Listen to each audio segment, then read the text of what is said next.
As the train jostled me on the way to school, I realized something. I didn't know Senpai's phone number yet. The things I knew about her were probably far fewer than the things I did not. Perhaps that was why I wanted to close the distance between us, join hands with her, and get to know her. Once I arrived at school, I hesitated over whether to go to her first thing in the morning. I wanted to give her my answer right away, but Senpai would have her own things to do. There was a chance that Senpai hadn't arrived at school yet, too. I stood at the foot of the stairs, looking up without moving. But if I didn't tell her, I could see myself thinking about it all through my classes again. So I went up. I braced myself as I headed up the stairs and towards the hallway containing the third-year classrooms. It was the first time I'd come to this area, other than for committee board meetings and such. Occasionally, among the unfamiliar faces, I saw other senpai from the choir club. Whenever our eyes met, they would voice their surprise at finding me there. Huh? Each time that happened, I dodged them with an ambiguous smile. Just a bit of business. I didn't really know which classroom senpai was in, I realized, as I looked up at the door plates, and my feet started to wander, as though I had lost sight of my goal. As my limbs felt uncertain, like they were being washed away by a river, I heard someone call to me. Sayaka-chan! I almost jumped. I realized I'd been holding my breath as I turned to the left. There, in the doorway of a classroom, stood Yuzuki-senpai. It had only been 3 days since I last faced her, but it didn't feel like that time had passed at all. There was the strange illusion that we had only parted in the courtyard a moment ago. Good morning. Gathering my nerve, I greeted her. My voice was somewhat shrill. I had to rein it in somehow. Morning! Did you want to talk to me? Her question was tinged with both hope and anxiety. I wondered which was greater. Mm, yeah, I came to see you. I wonder what the older students passing by thought of our little encounter. Senpai nodded. Okay. Her face stiffened, as though to show her nervousness. She was waiting for me to speak. I looked around us, indicating my apprehension about the location we were in. Would you like to go to the courtyard? If right now works for you, I added silently, with my eyes. Let's do that. She immediately agreed, and then paused. But I don't have a lot of time.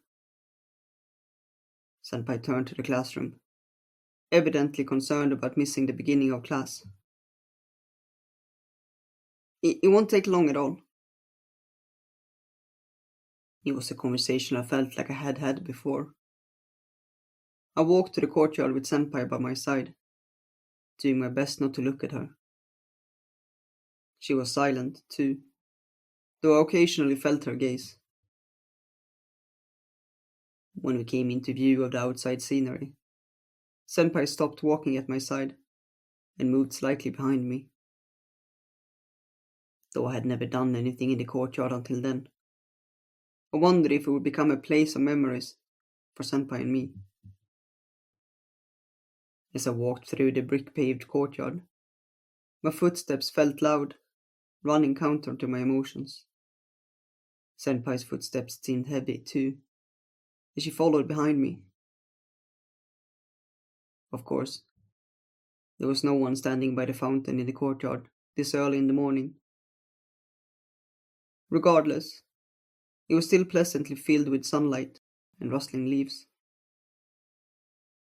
Had I not met Senpai, I likely would have graduated without ever seeing this beautiful scene. Being involved with other people can open your eyes to so many new sights. Once I arrived at the front of the fountain, I stopped and turned around. Ah! Senpai also stopped, giving a startled exclamation. She held her open palms in front of her chest as she took first one and then another modest step back from me. Are you ready?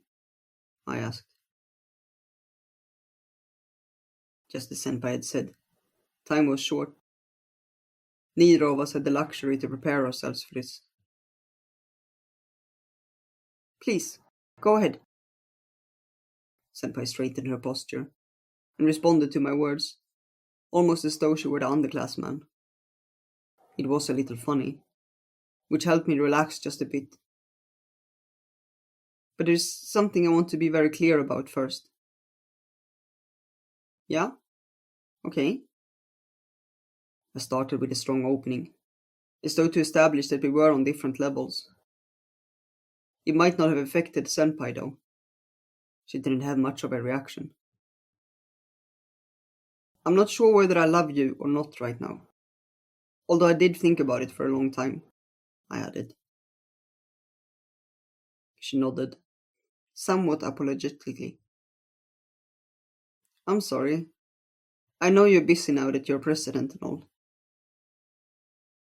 Oh, that's not. Well, I guess. Her feet shifted slightly. It seemed like I had the conversation on a bad note, so I tried to lighten things up. But I suppose I didn't feel put off that you confessed to me. I didn't suppose anything, and I hadn't felt put off at all. Truth be told, I wanted to see what happens after someone falls for another person. It might be odd to say I want to try it out, but I think it would be nice to date you and see what it's like. Perhaps it was cowardly of me to be so indirect in my reply to Senpai's confession. But Senpai seemed to understand what I was trying to say. The color in her eyes grew brighter and more vivid, like a blooming flower. Sayaka-chan. Her voice sounded misty and vibrant, though I still felt a bit embarrassed that she used chan at the end of my name. It felt as though something sticky had hidden itself in the refreshing air of the morning. The feeling that eddied below my throat and chin was an entirely novel experience to me. I wonder whether this was how things felt between lovers, in a way that didn't quite sit right with me. Maybe I was being too hasty. But I had given my answer, and it had been accepted. I would become Senpai's lover, so that I could come to love her back. I did feel like there was something wrong with the order of those things, but I couldn't take it back now.